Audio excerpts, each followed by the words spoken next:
Welcome back, everyone. New Mutator here, and I'm bringing you yet another free-for-all game from Milkman's free-for-all tournament that just concluded.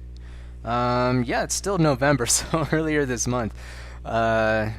This game, I believe, was played on September 20th.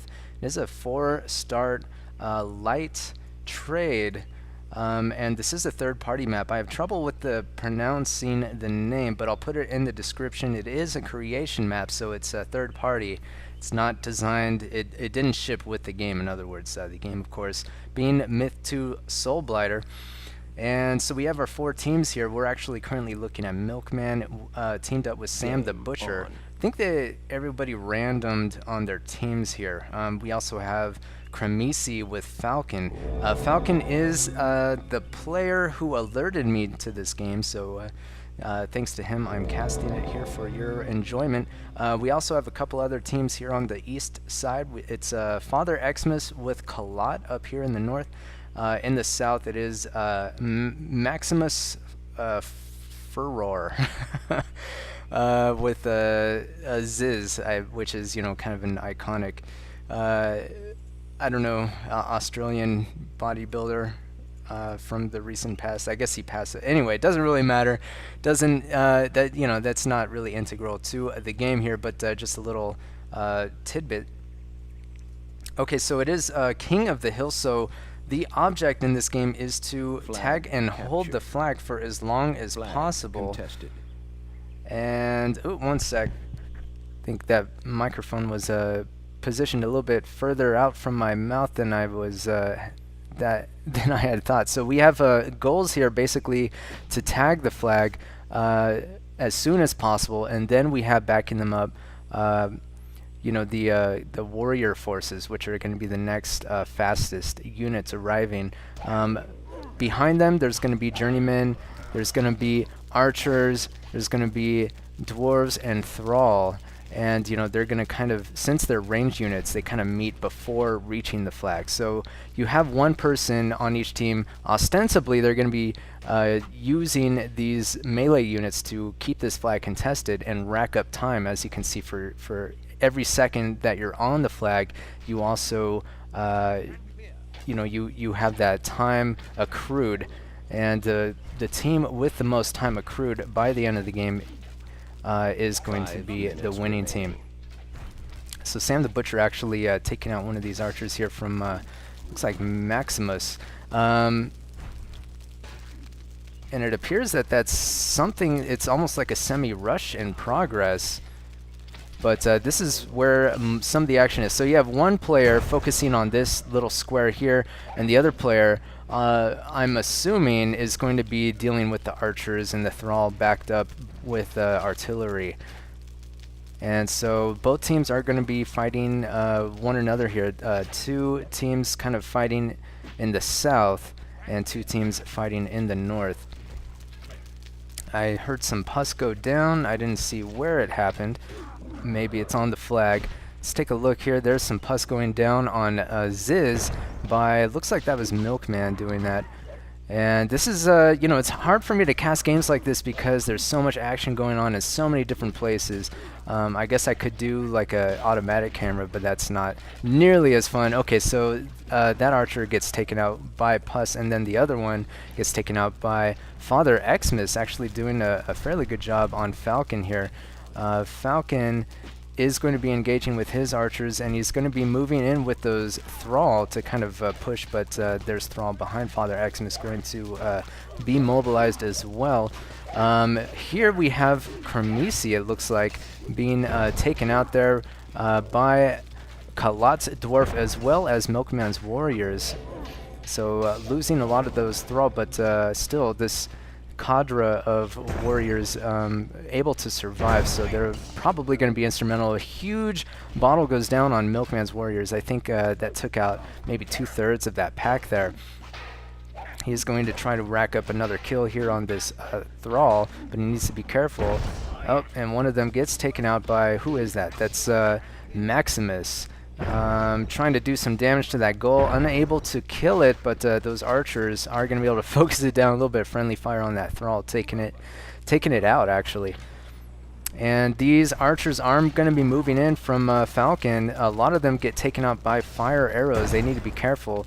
And I believe Ziz going to be able to deal some damage to that thrall there. Also some friendly fire as well. Here comes Father Xmas being mobilized. He's going to start pushing up that that ramp there. Kramisi is going to loop around this the edge of this arena and try to get some easy kills on Sam the Butcher, I think.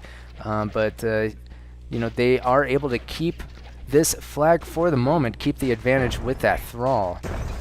And now that that thrall is gone, all they have on the flag is this warrior trying to keep as much time as possible. Team Maximus is kind of closing the gap as long as they can keep Kramisi pushed off that flag.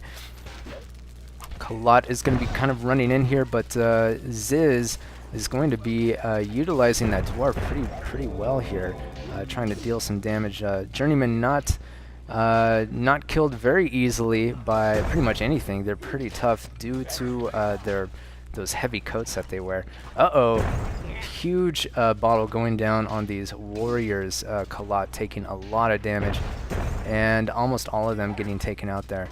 However, that Journeyman does get through, but is focused down by Maximus.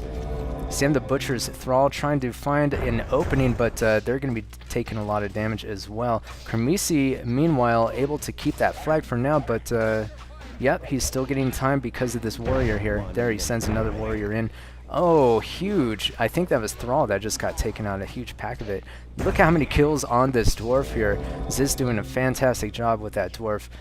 He is definitely worth...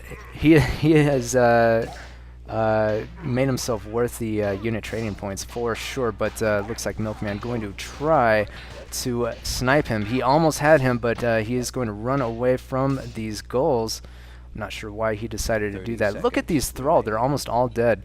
All these units from Ziz, almost nearly all dead here, except for this warrior there. But he still has this dwarf.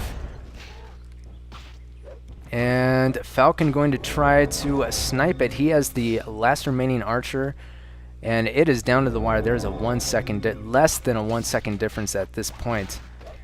And if Kramisi and company are able to hold on, and they do, the last few seconds of the game, they are able to win by less than 1 second over Team Maximus. That was down to the wire there. If the game went on any longer, I think that Team Maximus would have taken this game, but because it ended when it did, I think Kramisi and Falcon were able to hold on for the win. Once again, it was less than a second in time on that flag. Falcon actually doing a lot of damage, 130, which I guess isn't unheard of. If we look at Team Maximus, for instance, their combined damage was 340, which is pretty incredible. I think those two players on that team had the two highest damage figures in this game. So Ziz 143 damage and Maximus Furor on nearly 200 damage by himself. Combined 67 kills between them, which is yep, that's more than all three other teams combined. So they did the heavy lifting here, but they were unable to oust Kramisi and Falcon in the end. So they ended up with second place. Looking at some of the other players really quick here, looks like KotH not doing very well. 3 kills, 14 losses, and other than that, I think it was really difficult for a lot of these players to get positive ratios unless they were on Team Maximus. But so it goes. There you have it. Thanks again for joining me, everyone. Hopefully we'll have some more games for you in the future. I hope you enjoy them, and we'll see you next game.